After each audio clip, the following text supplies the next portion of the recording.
सबको जय मसीह की। मैं विश्वास करता हूँ कि आप सब अच्छे हैं और परमेश्वर के कार्य को अपने जीवन में देख रहे हैं। मैं धन्यवाद देना चाहूँगा परमेश्वर का कि परमेश्वर ने मुझे ये मौका दिया कि मैं वचन से आपसे कुछ बांटूँ। मैं धन्यवाद देना चाहूँगा पास्टर इवांस फ्रांसिस का कि उन्होंने मुझे ये मौका दिया। और मैं धन्यवाद देना चाहूँगा आप सभी लोगों का कि आप सभी समय निकाल कर आज आए। और मैं विश्वास करता हूँ कि आज के इस मैसेज से परमेश्वर आपसे बात करेगा। आज के वचन का जो टाइटल है वह है, क्या परमेश्वर निष्पक्ष है? क्या आपने कभी ऐसा महसूस किया है कि आपके साथ कुछ ऐसा हुआ हो जो आप डिज़र्व नहीं करते? या हो सकता है कि आप कहीं बाहर जाने के लिए रेडी हुए हो और आपके छोटे भाई या बहन के कारण आपको घर पर रहना पड़ा। या हो सकता है कि आप कहीं काम करते हैं बहुत सालों से और किसी दूसरे व्यक्ति के वजह से जो पीछे से आता है और उसको प्रमोशन मिल जाता है। या हो सकता है कि आप ये सोचते होंगे कि यह उचित नहीं कि कोरोना वायरस के दौरान किसी और की गलती के कारण आपको इतने समय घर पर रहना पड़ा और आपके 2 साल वेस्ट हो गए। आप देखिए, हम मनुष्य विशेष रूप से निष्पक्ष होने की अपेक्षा करते हैं।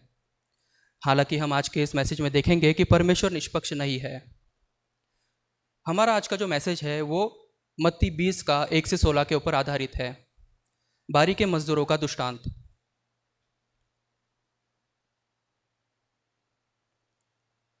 स्वर्ग का राज्य किसी गृहस्वामी के समान है जो सवेरे निकला कि अपनी दाख की बारी में मजदूरों को लगाए। उसने मजदूरों को 1 दिनार रोज पर ठहराया और उन्हें अपनी दाख की बारी में भेजा। फिर एक पहर दिन चढ़े उसने निकलकर अन्य लोगों को बाजार में बेकार खड़े देखा और उसने उनसे कहा, तुम भी दाख की बारी में जाओ और जो कुछ ठीक है मैं तुम्हें दूंगा। अतः वे भी गए। फिर दूसरे और तीसरे पहर के निकट निकलकर उसने वैसा ही किया। 1 घंटा दिन रहे, फिर उसने निकलकर दूसरों को खड़े पाया और उसने उनसे कहा, तुम क्यों यहाँ दिन भर बेकार खड़े रहे? उन्होंने उससे कहा, इसलिए कि किसी ने हमें मजदूरी पर नहीं लगाया। उसने उनसे कहा कि तुम भी दाख की बारी में जाओ। सांझ को दाख की बारी के स्वामी ने अपने भंडारी से कहा, मजदूरों को बुलवाकर पिछलों से लेकर पहलों तक के उन्हें मजदूरी दे दे। जब वे आए जो घंटा भर दिन रहे लगाए गए थे तो उन्हें 1-1 दिनार मिला। जो पहले आए उन्होंने यह समझा कि हमें अधिक मिलेगा, परंतु उन्हें भी 1-1 दिनार ही मिला। जब मिला तो वे गृहस्वामी पर कुड़कुड़ा के कहने लगे, इन पिछलों ने तो 1 ही घंटा काम किया और तूने उन्हें हमारे बराबर कर दिया, जिन्होंने दिन भर का भार उठाया और धूप सही। उसने उनमें से एक को उत्तर दिया, हे मित्र, मैं तुझसे कुछ भी अन्याय नहीं करता। क्या तूने ही मुझसे 1 दिनार न ठहराया था? जो तेरा है उठा ले और चला जा। मेरी यह इच्छा है कि जितना तुझे दूँ उतना ही इन पिछलों को भी दूँ। क्या यह उचित नहीं कि मैं अपने माल से जो चाहे वो करूँ? क्या मेरे भले होने के कारण तू बुरी दृष्टि से देखता है? इसी रीति से जो पिछले हैं वे पहले होंगे और जो पहले हैं वे पिछले होंगे। हमें परमेश्वर की निष्पक्ष होने की खुशी मनाना चाहिए। आप में से बहुत से लोग ये सोचते होंगे कि अरे ये क्या बोल रहा है, परमेश्वर कैसे अन्यायपूर्ण हो सकता है? मगर ये सही है, क्योंकि अगर परमेश्वर सिर्फ फेयर होता तो आज हम इतने पाप करने के बावजूद भी जीवित ना होते। पर आज हम इतने पाप करने के बावजूद भी जीवित है क्योंकि परमेश्वर अनफेयर है और हमें हमारे पापों के लिए माफ़ करता है। आइए हम शुरुआत से ही स्थापित करते हैं कि परमेश्वर निष्पक्ष नहीं है। हम इस सच्चाई को इस दृष्टांत में सीखते हैं, दाख की बारी के मजदूर का दृष्टांत। हम दृष्टांत में इस भूमि मालिक और कुछ दिन मजदूरों के बीच में एक समझौते को देखते हैं, जो कि 1 दिनार पे काम करने के लिए सहमत थे, जो उस समय के हिसाब से एक नॉर्मल पेमेंट था। यह एक उचित रोजी थी। ये मजदूर काम की तलाश में थे और भूमि मालिक काम पर रख रहा था, तो इन लोगों ने एक कीमत पर वो लोग सहमत हुए और सौदा किया। हमें इस फैक्ट को पकड़ना ज़रूरी है कि जो सुबह काम करने के लिए जो तैयार हुए थे, उन्होंने अपने लिए खुद 1 दिनार रोजी पे वो खुद सहमत थे। यह फैक्ट ये दृष्टांत के लिए महत्वपूर्ण है। यहाँ पर हम एक चीज़ को सोच सकते हैं कि भूमि मालिक को अधिक मजदूरों की ज़रूरत थी या वो सिर्फ उदार होना चाहता था, इसलिए उसने अधिक मजदूरों को काम पर रखा। कार्य दिवस आमतौर पे सुबह 6 बजे से शाम 6 बजे तक का था, लेकिन मालिक ने सुबह 9 के आसपास कुछ मजदूरों को काम पर रखा और फिर दोपहर के 3 बजे के आसपास और अंत में शाम के 5 बजे के आसपास। पहले के साथ वे 1 दिनार भुगतान पर सहमत हुए, दूसरे के साथ वे आदमी पर भरोसा करते थे कि वह उन्हें भुगतान करेगा। हम देखते हैं पेमेंट के समय जो शायद शाम के 6 बजे के आसपास का था। मालिक ने अपने भंडारी से कहा, हर एक को काम के लिए भुगतान करने के लिए।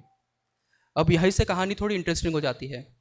मत्ती 20 का 8 कहता है, सांझ को दाग की बारी के स्वामी ने अपने भंडारी से कहा, मजदूरों को बुलाकर पिछलों से लेकर पहलों तक के उन्हें मजदूरी दे दे। हम जानते हैं कि मालिक ने सबसे आखिरी काम पर लगाए गए मजदूरों को पहले भुगतान करने के लिए कहा। तो जो पहले काम करना शुरू किया था, उन्हें खड़े होकर आखिरी लोगों को पहले भुगतान मिलता देखना पड़ा। फिर क्या हुआ?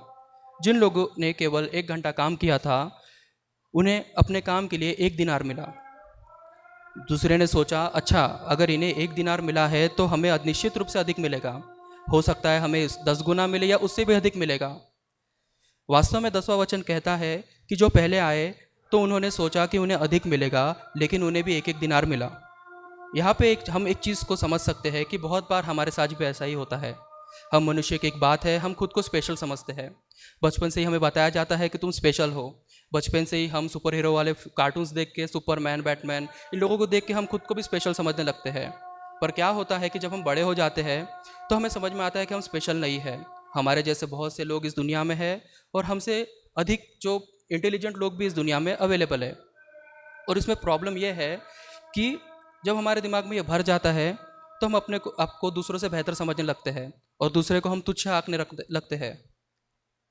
जैसा कि इन मजदूरों ने किया, उन्हें लगा कि उन्हें अधिक मिलेगा क्योंकि उन्होंने अधिक काम किया है, पर उन्हें भी उतना ही मिला जितना कि बाकियों को मिला। पर जैसा कि इन मजदूरों ने किया, क्या किया? वे गुड़गुड़ाए।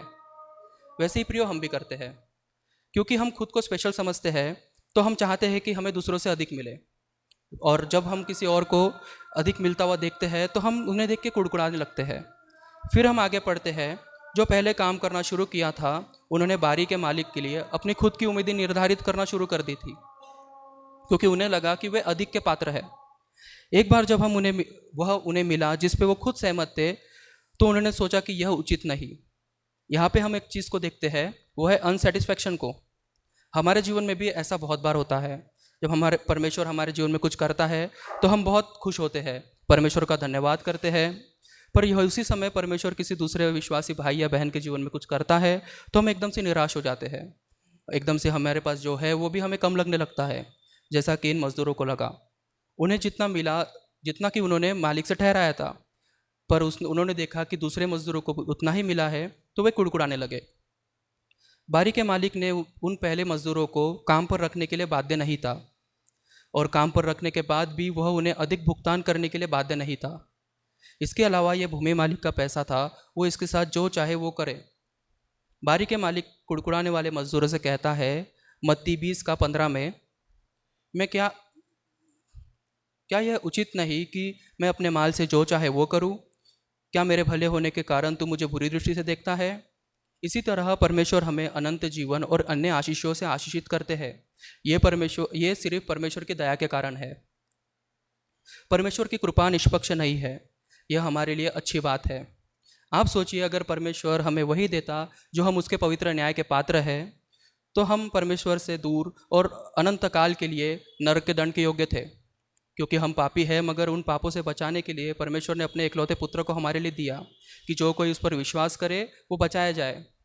आप मुझे एक बात बताइए कि परमेश्वर को क्या ज़रूरत थी कि उसने अपने इकलौते पुत्र को हमारे लिए भेजा? और भेजना तो ठीक था, पर परमेश्वर ने, प्रभु यीशु मसीह ने जो हमारे लिए सहा, वो सबसे ज़्यादा इम्पॉर्टेंट है। इतना सब परमेश्वर ने हमारे लिए क्यों किया? क्योंकि परमेश्वर उदार है। एक मसीह होने के नाते या एक चर्च होने के नाते हमारी ये जिम्मेदारी है कि हम सच्चाई खरे से प्रभु यीशु मसीह के पीछे चले और मसीह को देखते हुए चले। ये मैटर नहीं करता कि कौन पहले आता है, कौन बाद में आता है, किसने मसीह को पहले अपनाया, किसने मसीह को बाद में अपनाया। इनाम सेम ही है, अनंत जीवन। पर यहाँ पे मैं आपको एक चीज़ बताना चाहूँगा, इनाम तो है अनंत जीवन, पर वहाँ पे भी लेवल अलग हो सकते हैं। क्योंकि 10 मिनट पहले जिस चोर ने मसीह को अपनाया, और वहीं पे जो मसीह के जो चेले थे जिन्होंने सालों तक विश्वास योग्य रहते हुए मारे गए, उन दोनों के लेवल एक नहीं हो सकते। जगह एक ही है, लेकिन लेवल वहाँ पे अलग हो सकते हैं। इस बात को साबित करने के लिए जब हम पढ़ते हैं मत्ती का 11-12, धन्य हो तुम जब मनुष्य मेरे कारण तुम्हारी निंदा करे और सताए और झूठ बोल बोल कर तुम्हारे विरुद्ध में सब प्रकार की बुरी बातें कहे। तब आनंदित और मगन होना, क्योंकि तुम्हारे लिए स्वर्ग में बड़ा फल है, इसलिए कि उन्होंने उन भविष्यवक्ताओं को जो तुमसे पहले थे इसी रीति से सताया था।